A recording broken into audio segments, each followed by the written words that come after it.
सो hi guys, कैसे हो। आज मैं बात करने वाला हूँ मेरी फुटबॉलिंग जर्नी पे। और ये वीडियो नॉर्मली बाकी वीडियोस के जैसा नहीं है कि जिसमें मैं तुम्हें कुछ फॉर्मूला बता दूंगा या कुछ ऐसी टेक्निक बता दूंगा जिससे कि तुम एक बेटर फुटबॉलर बन जाओगे। एक्चुअली इस वीडियो में मैं सिर्फ कुछ चीज़ों के बारे में बात करूँगा, कुछ पॉइंट्स के बारे में बात करूँगा जो मेरे साथ गुजरी हैं और जिसको ओवरकम करके मैं एक अच्छा फुटबॉलर बना हूँ। अब इसे तुम किसी भी वे में ले सकते हो। बाकी मैं आने वाली कुछ क्लिप्स में तुम्हें प्रूव भी करूँगा that I am a good football player and let's begin. So पहले मैं बात करूँगा कुछ थोड़ा अर्ली डेज में चलते हैं। सो 2013-14 मीन्स आज से 10 या 11 साल पहले की बात है। एक्चुअली ऐसा हुआ करता था दैट मैं पहले बहुत पुअर था फुटबॉल में एंड मुझे सिर्फ फुटबॉल गेम पता था but I don't know any rules of football at that time.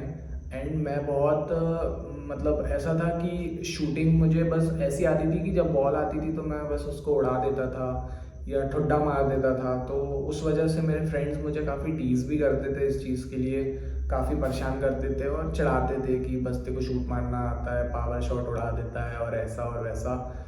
बाकी मुझे कोई टेक्निकल नॉलेज नहीं था और मुझे पोजीशंस के नाम पे भी सिर्फ अटैक, गोलकीपर और डिफेंडर, बस ये 3 चीज़ें पता थी और मुझे फुटबॉल का कोई नॉलेज नहीं। तो धीरे धीरे खेलते खेलते मैं इम्प्रूव होता गया बट प्रॉब्लम ये हो रही थी कि इम्प्रूवमेंट सिर्फ मेरे शूटिंग में आया था एंड मुझे पासिंग करना ज़्यादा पसंद नहीं था। शुरू से ही मैं काफ़ी सेल्फिश प्लेयर रहा हूँ। सो मैं काफ़ी अपने में खेलता था एंड मेरा कोई कोच नहीं था, कोई एकेडमी ज्वाइन नहीं की थी, बस हम लोग फॉर फन खेलते थे। उस समय मुझे ऐसा फुटबॉल का कुछ बहुत क्रेज़ नहीं था बट मेरे फ्रेंड्स लोगों ने एकदम से क्रिकेट से फुटबॉल में स्विच किया था तो हम लोग खेल लिया करते थे धीरे धीरे करके। देन मैंने फुटबॉल प्रॉपरली चालू कोविड टाइम से की थी। तो कोविड में ऐसा था कि लॉकडाउन्स में हम लोग एक पार्क था तो वो क्या है खाली रहता था ऑल द टाइम बट उसमें एक अच्छा प्लस पॉइंट हमारे पास ये रहता था कि बेंचेस बनी रहती थी। सो वो बेंचेस ऐसी थी कि 1-1 फीट का गैप था उनके नीचे, तो वो एक तरह से एक गोल जैसी थी, मतलब एक गोल का बॉक्स बना रहता था नीचे। तो हम उसमें फुटबॉल के मैचेस लेते थे। जैसे 2 बेंचेस आमने सामने हैं तो एक टीम वो हो गई 3 लड़कों की, एक टीम ये हो गई 3 लड़कों की, तो ऐसे करके हम मैचेस लेते थे। तो उससे मेरी क्या है शूटिंग और एक्यूरेसी जो है ना उससे मेरी बहुत इम्प्रूव हुई। हम उसमें गोल मारते थे, वो काफ़ी छोटे थे तो शॉर्ट प्रैक्टिस होती थी और मज़ा आती थी काफ़ी। मतलब छोटा ग्राउंड था तो मतलब शॉर्ट पासेस में खेलते थे जैसे टर्फ पे खेलते हैं हम नॉर्मली वैसे ही। सो उससे काफ़ी मेरी शूटिंग में हेल्प मिली है मुझे। बट उन दिनों में भी ऐसा हुआ करता था कि हम लोग जब फुटबॉल खेलने जाते थे तो 5 के मतलब टीम्स में खेलते थे 5 साइड में। तो उसमें ऐसा इश्यूज थे कि कोई ऐसी प्रॉपर पोजीशन हमारी फिक्स्ड नहीं रहती थी और मुझे बहुत लेट पता चला था दैट कि मैं एक्चुअली किस पोजीशन में खेलने के लिए बना हूँ या मतलब मैं कौन सी प्रेफरेबल पोजीशन है मेरी फुटबॉल में। बहुत टाइम तक बस मैं अटैकर खेलना पसंद आता था मुझे कि बस स्ट्राइकर खेलना है बट कुछ नहीं पता था कि कब रन पिक करना है, कब शूट लेना है, कब ड्रॉप डीप करना है। मतलब ऐसे कुछ नॉलेज नहीं थे मुझे और टेक्निकल नॉलेजेस भी नहीं थे क्योंकि कभी फुटबॉल मैचेस ज़्यादा देखे नहीं हैं एंड इतना हमारे शहर में इतना फुटबॉल का कल्चर भी नहीं है तो कभी फुटबॉल के बारे में इतनी जानकारी नहीं रही। बट बस ये है कि लात मार दी है, ये कर दिए, तो इस टाइप से हम लोगों ने चालू किया था। अच्छा, तो जो लोग फुटबॉल खेलते हैं मेजॉरिटी ऑफ पीपल मैंने देखा है कि राइट फुटेड होते हैं और कुछ प्लेयर्स होते हैं एक्स्ट्रा ऑर्डिनरी जो लेफ्ट फुट भी होते हैं बट किसी ना किसी प्लेयर का एक ना एक फुट डोमिनेटेड होता है, एक थोड़ा सा वीक होता ही होता है, अनलेस और अनटिल वो क्रिस्टियानो रोनाल्डो क्यों ना हो। सो ऐसा है कि मेरा राइट फुट थोड़ा अच्छा था लेफ्ट फुट से, सो मैं काफ़ी राइट फुटेड प्लेयर रहा हूँ और मैं काफ़ी बायस्ड रहता था राइट फुट के लिए, क्योंकि मैं जब भी शॉट्स रहते थे तो मैं राइट फुट से ही मारा करता था। और लेफ़्ट फुट मुझे बिल्कुल आइडिया नहीं था कि लेफ़्ट फुट से मारते कैसे, मतलब लेफ़्ट फुट से जब मैं शॉट मारता था तो मुझे ऐसा लगता था कि मतलब मैं कुछ नया ही चीज़ कर रहा हूँ, मतलब मैंने कभी फुटबॉल खेली नहीं है, ऐसे शॉट पड़ते थे लेफ़्ट फुट से मेरे।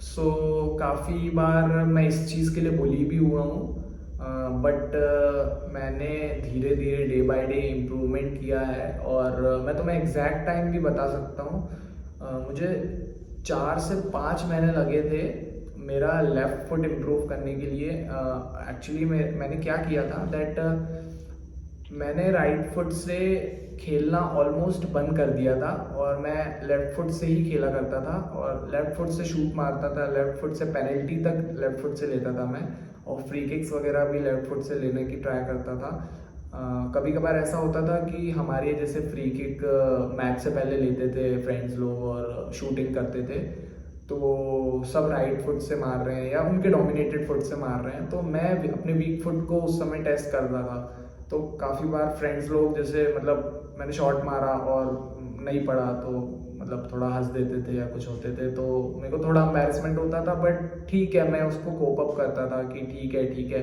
चलने दो, इम्प्रूव होगा। ऐसे करके मैंने धीरे धीरे करके 5 से 6 महीने समथिंग मुझे लगे, but now I can say that I am having a good left leg. और हाँ, इतना स्ट्रॉन्ग नहीं है जितना राइट है, बट काफ़ी अच्छा हो गया मेरा लेफ्ट फुट और अब मुझे अनकंफर्टेबल नहीं फील होता है इससे शॉट मारने में, और मैं काफ़ी एफिशिएंटली दोनों लेग्स के साथ खेल लेता हूँ।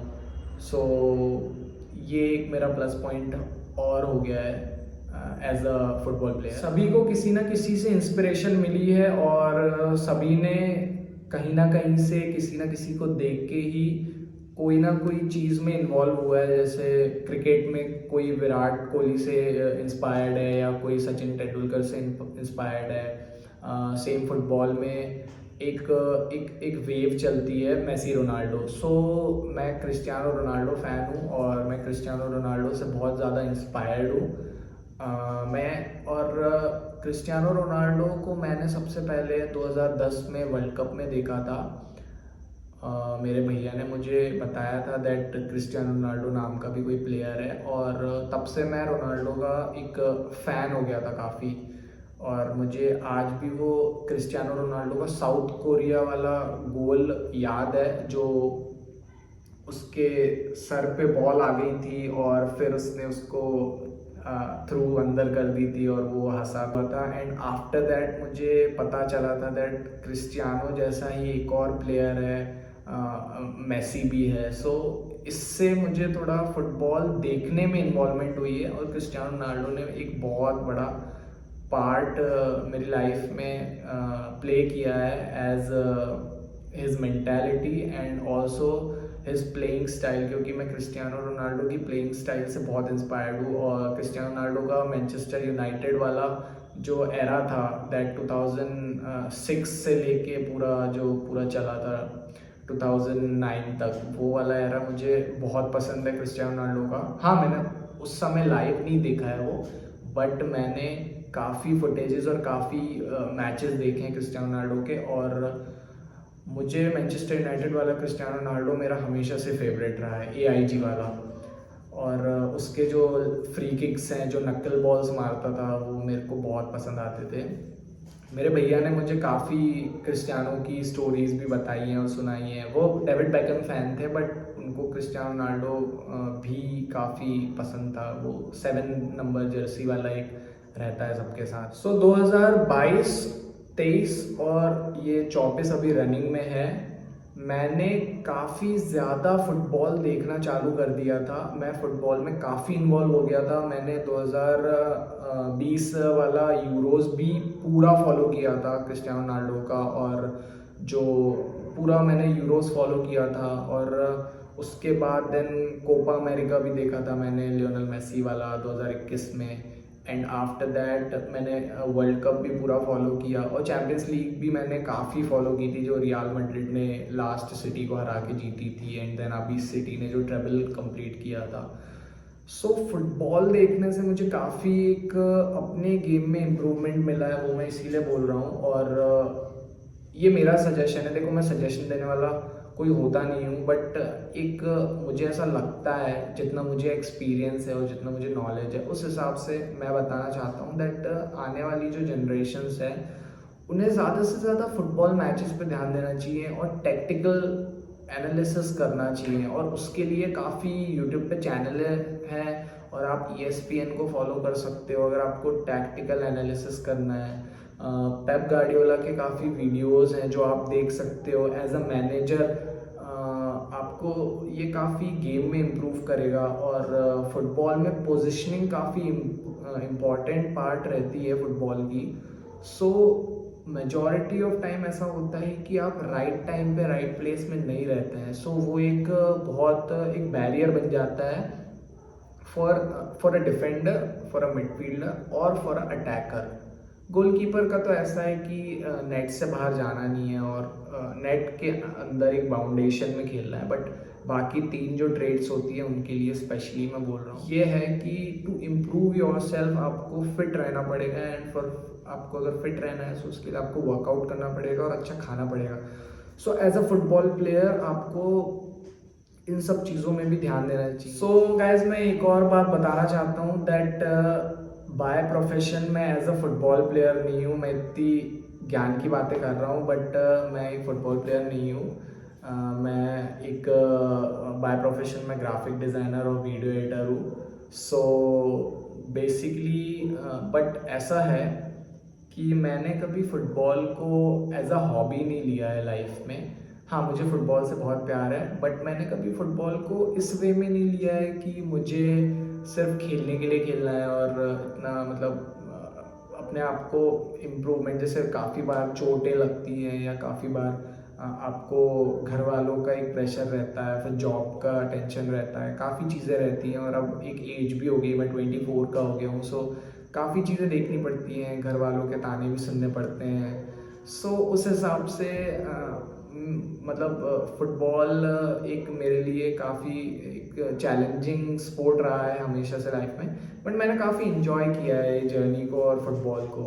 और अभी हाल फिलहाल रिसेंट टाइम में तो फुटबॉल छोड़ने का कोई इरादा भी नहीं। मैंने काफ़ी कॉलेजेस में मैं इंदौर में पढ़ा हूँ, सो वहाँ मैं 2 साल रहा हूँ और मैंने वहाँ पे काफ़ी इंटर कॉलेज मैचेस खेले हैं, काफ़ी कप्स में भी पार्टिसिपेट किया है और काफ़ी अच्छे अच्छे प्लेयरों के साथ मैंने खेला है और उनसे कई चीज़ें सीखी हैं। हाँ, एक चीज़ मैं बोलूँगा दैट मेरी लाइफ में कभी एक फ़ुटबॉल कोच नहीं रहा है। सो अगर आपकी लाइफ में अगर आपको फ़ुटबॉल प्लेयर बनना है एंड आपको फुटबॉल में अपना कैरियर बनाना है तो आपको एक कोच मस्ट नीडेड है। ये मैं इसीलिए बोल रहा हूँ क्योंकि डिसिप्लिन इश्यूज़ बहुत होते हैं फुटबॉल में और जो न्यू जनरेशन है उनके साथ ये इश्यूज़ बहुत आते हैं। सो अगर आपके पास एक अच्छा कोच है, सो आई थिंक आप बहुत इजीली इन सब चीज़ों को मैनेज कर लोगे। और बाकी सब आपके ऊपर है कि आपको कैसे चीज़ों को कोप अप करना है और उनको एक सही दिशा में लेके चलना है जिससे कि आप एक बेटर फुटबॉलर बन सको। सो बस यही थी मेरी एक स्टोरी बोल लो या कुछ भी बोल लो, बाकी मेरे को आपके साथ शेयर करनी थी इसलिए मैंने कर दी।